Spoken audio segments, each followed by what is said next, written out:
Ons lees die oordenking vir die 5de Julie uit Die Here is my herder met die vriendelike vergunning van Lisette Marie. Die titel van vanoggend se gedagte is Dra in die meubels. Ons teksvers kom uit Haggai 2 vers 7. Ek sal hierdie huis met heerlikheid vervul, sê die Here van die leerskare. 'n Huis is 'n dop, totdat die meubels ingedra word en die boeke uitgepak en skilderye teen die mure opgehang is. Voordat die beddens nie opgemaak en die klere van die nuwe inwoners in die kaste gepak is nie, bly dit 'n onpersoonlike, koue ruimte. My geestelike huis moet ook eers gemeubileer word. Ek self kan dit nie vul nie.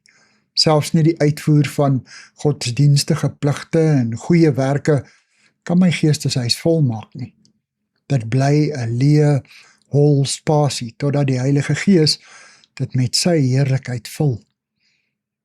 My huis neem God se karakter aan. Daarom behoort dit anders as ander huise te lyk. Dit word 'n plek waar sy liefde en vrede en heerlikheid woon.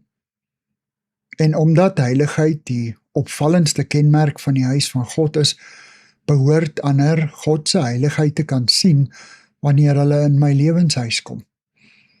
Wanneer my liggaam 'n tempel van die Heilige Gees is, behoort dit nie meer aan my nie. Die Here het dit vir homself eenkant gesit.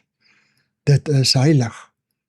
Dit is nou my verantwoordelikheid om die ligte aan te hou, ten spyte van my onbeholpenheid. Ek maak God se belofte aan Salomo my eie. Nou sal my oë oop wees en my ore luister na die gebed van hierdie plek. So het ek dan nou hierdie huis verkies en geheilig, dat my naam daar kan wees tot in ewigheid. En my oë en my hart sal altyd daar wees. Aldus 2 Kronieke 7 vers 15 en 16. Here, U woon in my, al is ek 'n sondaar. Laat U heiligheid meer en meer in my lewe sigbaar word. Amen. Dankie vir die saamkuier. Ek deel Lisette se kontakbesonderhede in die inligtingsparagraaf van die kanaal. Daar is ook skakels na voorlesings van Lisette se ander publikasies wat hier beskikbaar is.